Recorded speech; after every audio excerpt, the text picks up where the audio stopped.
Alhamdulillah, wassalatu wassalamu ala rasulillah Sayyidina Muhammad bin Abdullah wa ala alihi wa sahbihi wa man tabi'a hudah, amma ba'd. Sama-sama kita bersyukur kepada Allah atas nikmat yang diberikannya kepada kita, nikmat sehat, nikmat umur, nikmat kesempatan hidup masih ada di dunia ini. Ini sebuah nikmat. Dan juga nikmat berkumpulnya kita di dalam memperingati nuzulul Quran,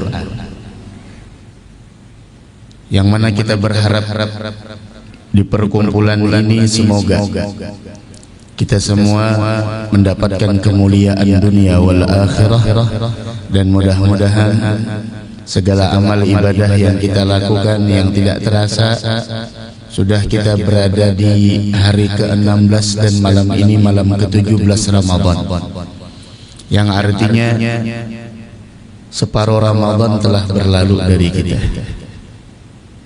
Tidak ada yang kita harapkan dari semua itu melainkan mudah-mudahan amal ibadah kita di sepanjang bulan Ramadan semoga diterima oleh Allah Subhanahu wa taala, dan semoga ini Ramadan bukan Ramadan terakhir bagi kita, dan mudah-mudahan masih dipertemukan dengan bulan Ramadan tahun yang akan datang dalam keadaan sehat wal afiyah dan dalam keadaan yang diridhai oleh Allah Subhanahu wa taala.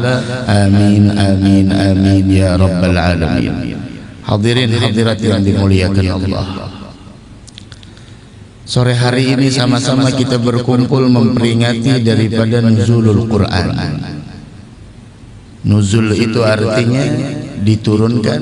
Al-Quran itu yaitu adalah Al-Quran yang mana menjadi mukjizat terbesar Nabi kita Muhammad sallallahu alaihi wasallam.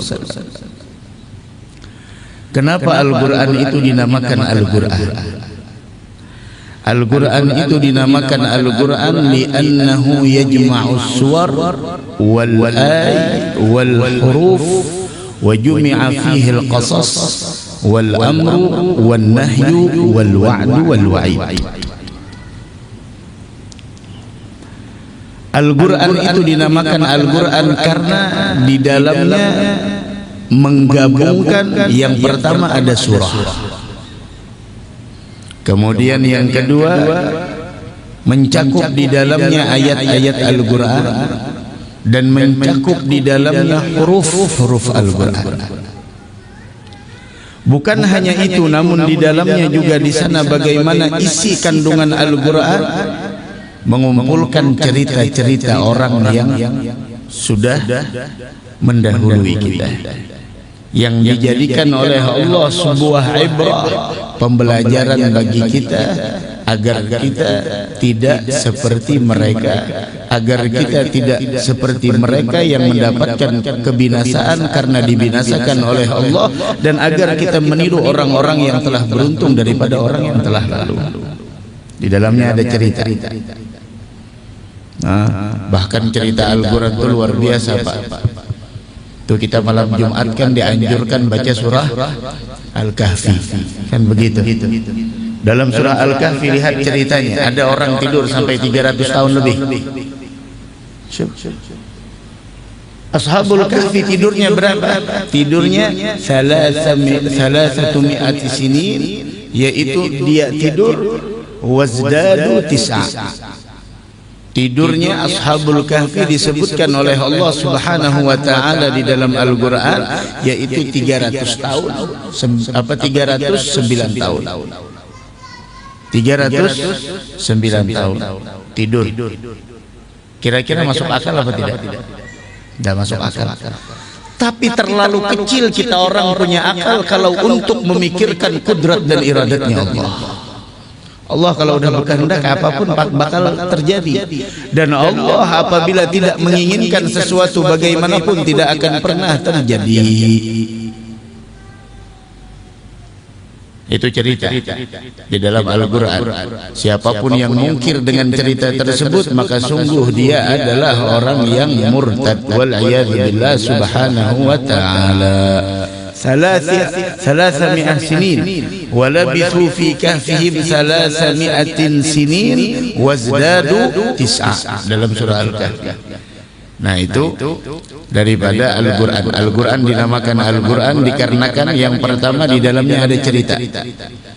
Kemudian lagi di dalamnya kata ulama yaitu bahwasanya di dalamnya bukan hanya ada cerita, akan tetapi di dalamnya juga mengandung bagaimana di sana yaitu ada perintah dari Allah, ada larangan dari Allah, ada janji yang mengantarkan seseorang kepada kebaikan bagi orang yang beriman dan amal saleh, dan ada ancaman bagi mereka yang mengabaikan keimanan kepada Allah. Hadal Quran. Maka dari karenanya siapapun yang menjadikan Al-Quran sebagai imamnya, siapapun yang menjadikan Al-Quran sebagai pelita hidupnya, Al-Quran akan mengantarkannya ke dalam surga. Namun siapa orang yang menjadikan Al-Quran yaitu sebagai sesuatu hanya sebuah pajangan, siapapun yang membelakangi Al-Quran, siapapun yang mana sikapnya, segala interaksinya, segala apa yang dia lakukan bertolak belakang dengan Al-Quran, maka Al-Quran akan menjerumuskannya ke dalam neraka. Sekarang tinggal pilih. Apabila kita ingin hidup bahagia, jadikan Al-Quran sebagai pemimpin kita. Maksudnya apa? Jadikan segala apa yang kau lakukan sesuai dengan tuntunan Al-Quran. Al-Quran melarang engkau untuk melakukan sesuatu, jangan dilakukan. Al-Quran melarang kita untuk melakukan memperbuat sesuatu, jangan dilanggar. Al-Quran memerintahkan kita akan suatu perintah, jangan diabaikan. Ketika engkau menjadikan Al-Quran sebagai imammu, pemimpinmu, dan engkau jadikan Al-Quran yaitu sebagai penasehatmu, maka sungguh engkau akan mendapatkan kehidupan bahagia dunia wal akhirah. Namun ketika Al-Quran bertolak belakang dengan apa yang kau lakukan, maksudnya apa? Engkau tidak menjadikan Al-Quran sebagai pelita hidupmu, sehingga apapun yang dia ucapkan, coba lihat banyak di akhir zaman, segala ucapannya, lisan, kata-kata yang keluar dari lisannya melanggar sesuatu apa yang telah disebutkan oleh Al-Quran tentang gosip, tentang adu domba, tentang kebohongan, tentang di sana menyebarkan fitnah, tentang menyebarkan berita hoax dan lain sebagainya, sehingga orang tersebut segala apa yang dia lakukan bertolak belakang dengan Al-Quran, maka sungguh Al-Quran akan menjerumuskannya ke dalam neraka. Wal-'iyadzu billah subhanahu wa ta'ala. Dari karenanya Pak, Bu, hadirin hadirat yang dimuliakan Allah, ini malam istimewa. Kena aja lu besurungan karena kau makan juga. Kena aja besurungan karena kau makan juga. Kamu besurungan sungsung karena kau makan juga biar disurungi. Ini nah banyu berbuka di hadapan turun kawalah minum. Kena aja lu besurungan, masih lawas lagi. Nah, mun besurungan itu menyuruh ulun abih ceramah namanya. Kena dulu besurungan, masih lawas ulun tahu aja di waktu, tenang aja biar. Nah, kena dulu besurungan minta rela. Karena kau makan juga biar disurung di hadapan pengen kita mau makan juga. Kena dulu nak besurungan, minta rela ulun tahu capi. Nih masih 38 menit dulu ada waktunya, jadi santai. Ini malam mulia, malam istimewa. Ini tadi ponakan beliau, masya Allah. Mudah-mudahan dapat rahmat insya Allah, mudah-mudahan dapat ampunan ya, insya Allah menjadi orang pilihan lah insya Allah. Karena kata beliau meninggal dalam keadaan kerja. Iya, bagi orang untuk sahur meninggal, dan itu adalah salah satu realita kehidupan kita, Pak. Pada akhirnya tidak ada manusia yang hidup selama-lamanya di dunia. Ini harus kita sadar. Dan Al-Quran telah menyatakan itu. Dan ponakan beliau dipilih meninggal di bulan yang istimewa. yaitu bulan Ramadan, di waktu yang istimewa menjelang sahur. Dan ketika masuk kubur, ini malam-malam mulia, malam 17 Ramadan. Bayangkan Pak Bu, dari malam pertama sampai malam terakhir Ramadan, dan kita semuanya mengakui malam-malam Ramadan malam istimewa. Tidak ada malam Ramadan yang tidak istimewa. Namun kita yang kurang pemahaman tentang malam Ramadan. Berapa banyak malam Ramadan kita berlalu begitu aja.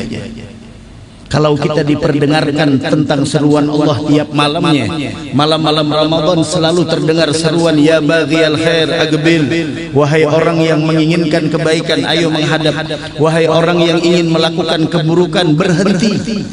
Belum lagi seruan dari Allah dari terbenam matahari sampai terbit fajar, terdengar seruan, apakah ada orang yang meminta ampun kepadaku, adakah orang yang mau bertaubat kepadaku, adakah orang yang ingin meminta kepadaku, adakah orang yang ingin memohon kepadaku. Tiap malam Pak, ini sudah malam ke-17, pernahkah kita di sana sadar akan seruan tersebut? Itu orang-orang soleh Pak, Masya Allah, bulan Ramadan itu terlihat, ya Allah. Ditanya kenapa tidak ngumpul-ngumpul lagi, bilang sayang Ramadan berlalu begitu aja. Ini udah malam 17. Dan Masya Allah, Allah berfirman dalam Al-Quran, tadi kita dapat kabar duka dari beliau, beginilah. Dan suatu saat kematian itu akan datang kepada kita. Tidak ada tempat di dunia ini yang mampu menyelamatkan kita dari kematian. Wa in kuntum fi burujin musyayyadah, meskipun engkau berada di tempat yang paling kokoh, engkau tidak akan pernah lepas dari kematian. Mudah-mudahan ponakan beliau dapat rahmat, segala amalnya diterima oleh Allah, dan mudah-mudahan kuburnya dijadikan kebun surganya Allah Subhanahu wa taala, dan mudah-mudahan kita semua diwafatkan dalam keadaan husnul khatimah. Amin amin amin ya rabbal alamin. Nih malam-malam Ramadan, dari malam pertama sampai malam terakhir kita semua mengetahui keistimewaannya. Namun malam 17 Ramadan Pak Bu dipilih oleh Allah dengan diturunkannya Al-Quran. Ini punya keistimewaan. Malam akan menjadi istimewa kalau di dalamnya di sana terdapat suatu peristiwa yang agung. Di antaranya adalah nuzulul Quran, diturunkannya Al-Quran oleh Allah Subhanahu wa ta'ala, dipilih ini malam, sehingga ulama mengatakan sebagaimana yang kita ketahui, ada satu malam yang tersembunyi di sepanjang bulan Ramadan yang diburu oleh orang-orang yang mengejar kebahagiaan akhirat, yaitu adalah malam Lailatul Qadar. Inna anzalnahu fi Lailatul Qadr wa ma adraka ma Lailatul Qadr. Lailatul Qadr khairun min alfi syahr, lebih baik daripada 1000 bulan. Ini 1000 bulan artinya ibadah. Kalau kita beribadah di malam Lailatul Qadar Pak Bu, itu lebih baik daripada ibadah 1000 bulan. Kalau kita kalkulasikan 1000 bulan itu berapa tahun? Sekitar 83 tahun kurang lebih. Ya lah Pak, kira-kira 83 tahun lebih beberapa bulan. Sedangkan umur kita, ada yang tahu umur kita berapa? Ini sejarahnya Lailatul Qadar itu luar biasa. Itu Nabi Muhammad pernah diceritakan tentang ada seseorang di zaman Bani Israel berperang mengangkat senjatanya selama 1000 bulan, tidak pernah malas, tidak pernah kendor, semangatnya Masya Allah. Disebutkan kepada Nabi Muhammad itu semua. Mendengar cerita itu Nabi Muhammad menginginkan keistimewaan itu juga ada dimiliki oleh umatnya. Begitu sayang beliau kepada kita, sampai beliau berdoa kepada Allah, ya Rabb, kau jadikan umatmu adalah umat yang paling pendek umurnya. Lihat berapa umur kita Pak? Umur kita berapa? Nabi Muhammad bilang kita orang punya umur standarnya 60-70, sangat sedikit orang yang lebih dari 70 tahun. Dan apapun yang kita jalani di permukaan bumi ini, apapun yang kita jalani di dunia ini, semuanya setelah kita setujui ketika kita 4 bulan di dalam rahim orang tua kita. Dan yang namanya kematian tidak pandang umur. Ponakan Bapak meninggal umurnya berapa? Kira-kira aja 20 tahun. Begitu singkat umur dunia. Orang ditanya berapa umur dunia, Pak, Bu, berapa umur dunia? Umur dunia seumurnya kita. Berapa umur kita?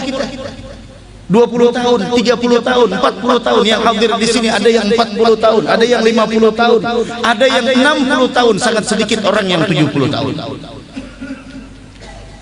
Terus demi kehidupan yang sementara kita korbankan kehidupan yang selama-lamanya. Terlalu bodoh kita dengan itu, Pak. Maaf. Terlalu bodoh kita korbankan sesuatu. Kita korbankan sesuatu yang mana di sana abadi selamanya demi kehidupan yang sementara ini. Lihat 20 tahun. Dan ini salah satu, Pak, ponakan pian disayang sama Allah. Kenapa disayang? Umurnya pendek.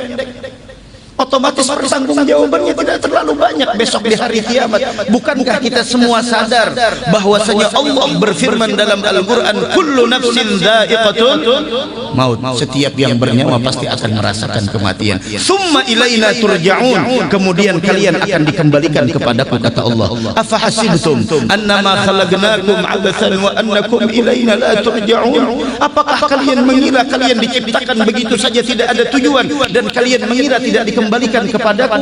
Inna ilaina iyabahum thumma inna alaina hisabahum. Kita bakal menemui nantinya hari diperhitungkan di hadapan Allah. Kau boleh selamat dari pengadilan dunia, tapi tidak ada satu orang pun yang akan selamat dari pengadilannya Allah. Ingat itu. Sampai Allah berfirman dalam Al-Quran, wailul lil mutaffifin alladzina idza iktalu 'alan nas yastawfun wa idza kaluhum aw wazanuhum yukhsirun ala yadhunnu ulaika annahum mab'uthuna liyaumin 'adzim yauma yaqumun nasu lirabbil alamin. Ini ayat pertama yang turun, surah pertama yang turun di Madinah ketika Nabi hijrah.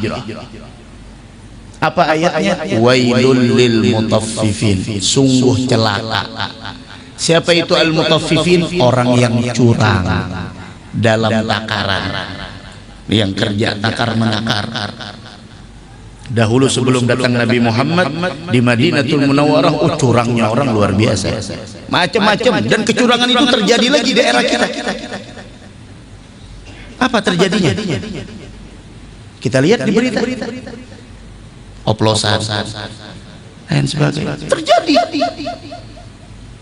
terjadi.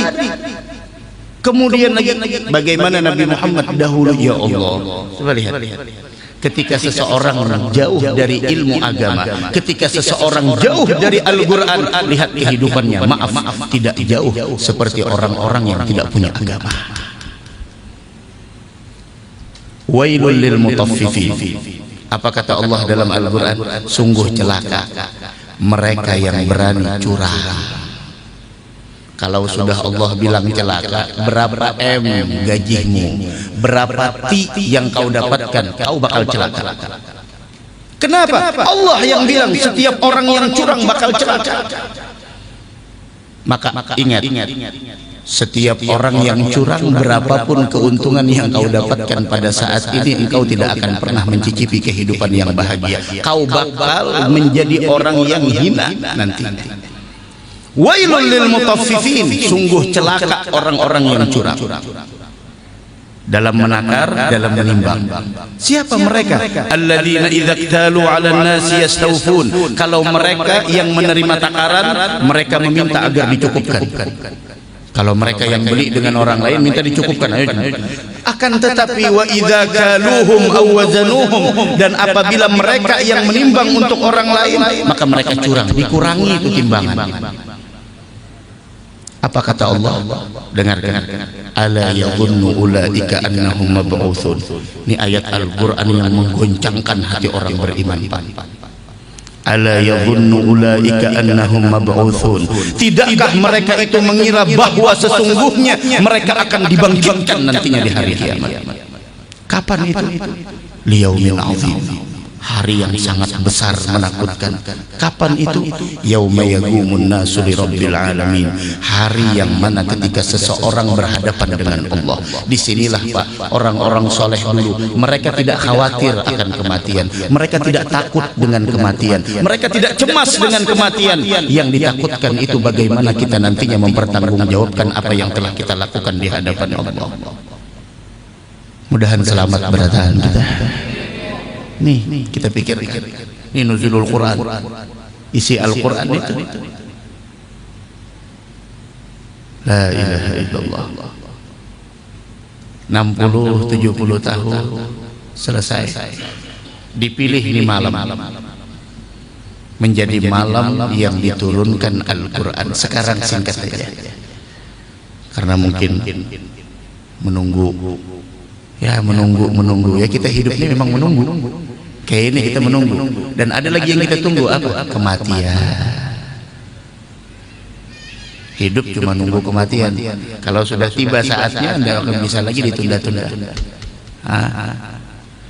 Dari karenanya salah satu agar kita mendapatkan husnul khatimah, agungkan syiar agama Islam. Salah satu syiar agama Islam yaitu Al-Quran, yang kita peringati.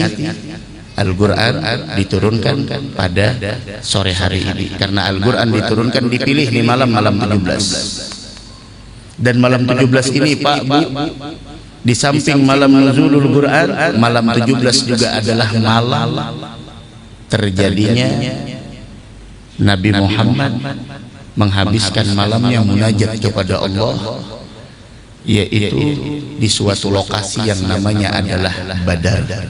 Dan besok hari 17 Ramadan terjadi perang pertama dalam Islam, yaitu perang Badar. Dan itu adalah salah satu peperangan yang Allah melibatkan para malaikat untuk membela orang-orang muslim. Jadi ini malam agung. Ini malam Nabi Muhammad paling banyak berzikir dengan mengucapkan ya Hayyu ya Qayyum, ya Hayyu ya Qayyum, ya Hayyu ya Qayyum. Yang punya hajat minta sama Allah, tidak ada yang mustahil. Tadi pagi ulun sampaikan, salah satu adab kita berdoa kepada Allah, jangan pernah kita merasa apa yang kita minta terlalu besar. Tidak ada yang terlalu besar. Allah a'zam wa atyab, pemberian Allah lebih besar dari apa yang kita minta. Ya Hayyu ya Qayyum, ya Hayyu ya Qayyum. Bayangkan Pak, pada malam 17 Ramadan, di samping malam diturunkan Al-Quran dari Lauhil Mahfuz ke Sama'id dunia secara sekaligus, dari Lauhil Mahfuz ke langit dunia secara sekaligus. Ini malam juga adalah malam bagaimana Nabi Muhammad munajat kepada Allah, menghabiskan malamnya dengan kalimat ya Hayyu ya Qayyum, ya Hayyu ya Qayyum, ya Hayyu ya Qayyum. Minta Pak Bu sama Allah, apa yang kita minta, tanyakan dalam diri kita. Permintaan terbesar adalah semoga kita diwafatkan dalam keadaan husnul khatimah. Amin amin amin ya rabbal alamin. Kembali kita ke cerita Lailatul Qadar. Ya Rabb, ja'alta ummati aghsaral umami a'maran. Wahai Tuhan, kau jadikan umatku adalah umat yang paling pendek usianya. Otomatis kalau usianya pendek, amalnya pun terbatas.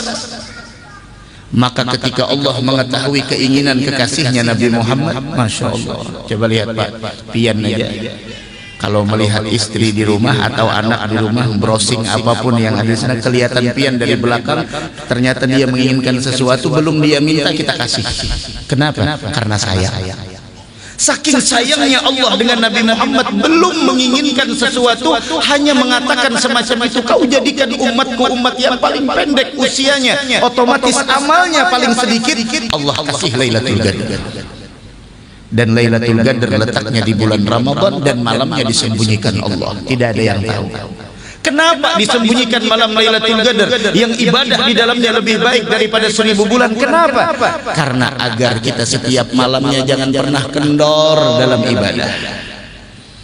Jangan pernah malas dalam melakukan ketaatan. Ambil bahagian kita dari malam Lailatul Qadar Pak Bu. Barangkali ini Ramadan adalah Ramadan yang terakhir bagi kita. Ini ponakan Bapak tadi tidak pernah tahu sebelumnya, ternyata Ramadan Lebaran tahun kemarin adalah Lebaran terakhir bersama keluarga. Barangkali ini Ramadan adalah Ramadan yang terakhir bagi kita.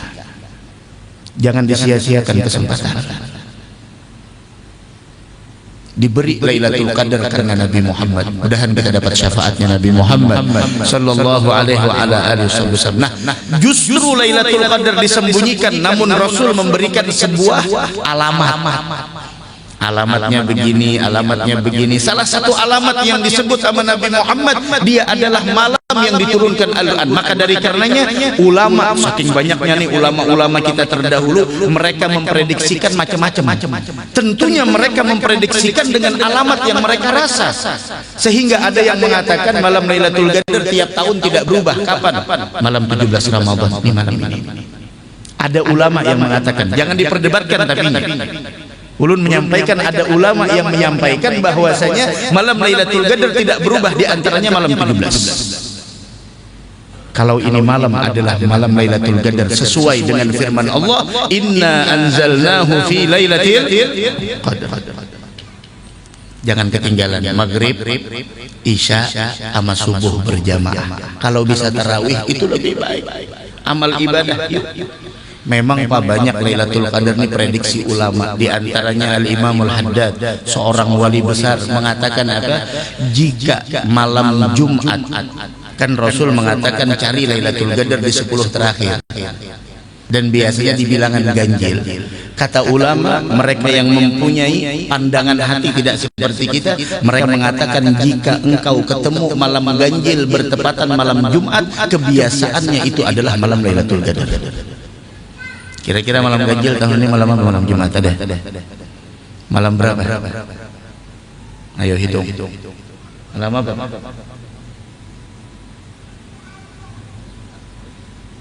Ini malam apa?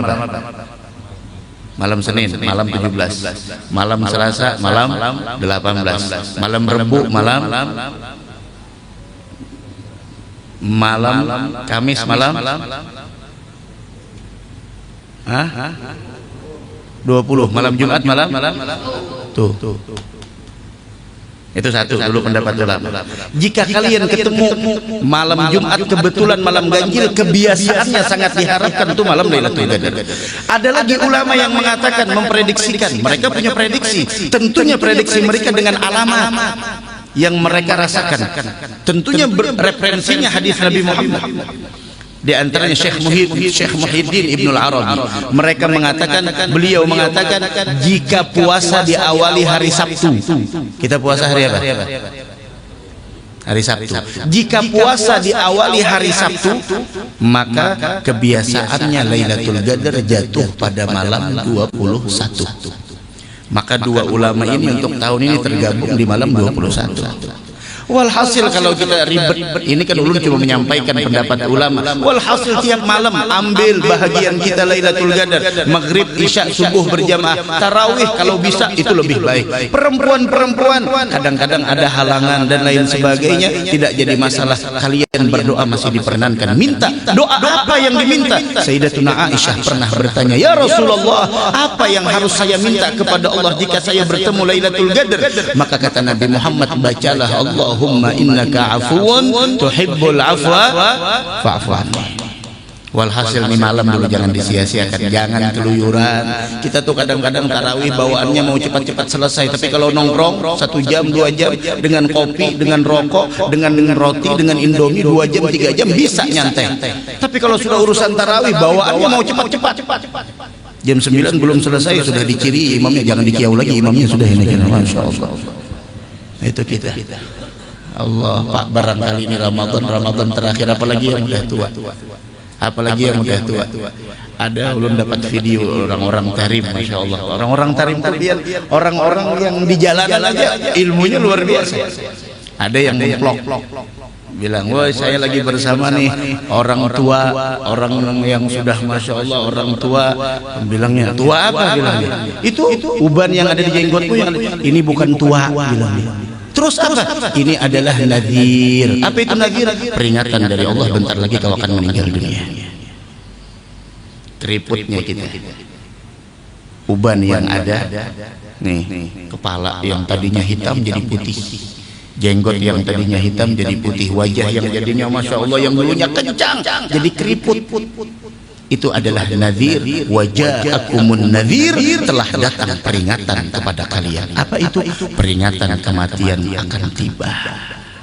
Dari karenanya salah satu bekal terbaik untuk menghadapi kematian, jangan tinggalkan Al-Quran. Sesibuk apapun buhan pian di imigrasi, jadikan samping laptop pian ada Al-Quran. Apalagi Masya Allah aplikasi handphone, Masya Allah aplikasi bisa Al-Quran di pesawat. Luangkan waktu untuk Al-Quran. Kita kadang-kadang beralasan tidak ada waktu, saya sibuk. Jika engkau tidak meluangkan waktu untuk Al-Quran, engkau tidak akan pernah ketemu waktu luang untuk Al-Rahim. Alhamdulillahirabbil alamin. Allahumma shalli wa sallim ala sayyidina maulana Muhammadin wa ala alihi wa sahbihi ajmain. Allahumma arhamna bil Quran waj'alhu lana imaman wa nuran wa hudan wa rahmah. Allahumma dzakkirna minhu ma nusina wa 'allimna minhu ma jahilna warzuqna tilawatahu ana al-laili wa atrafan nahar birahmatika ya arhamar rahimin. Rabbana atina fid dunya hasanah wa fil akhirati hasanah wa qina adzabannar. Sallallahu ala sayyidina Muhammad wa ala alihi wasallam. Alhamdulillahirabbil alamin. Minta rela minal aidin wal faizin al maqbulin. Berdahulu mengucapkan kullu am wa antum bi khair. Selamat lebaran, mudahan panjang umur berataan. Hadanallahu wa iyyakum ajmain. Wassalamualaikum warahmatullahi wabarakatuh.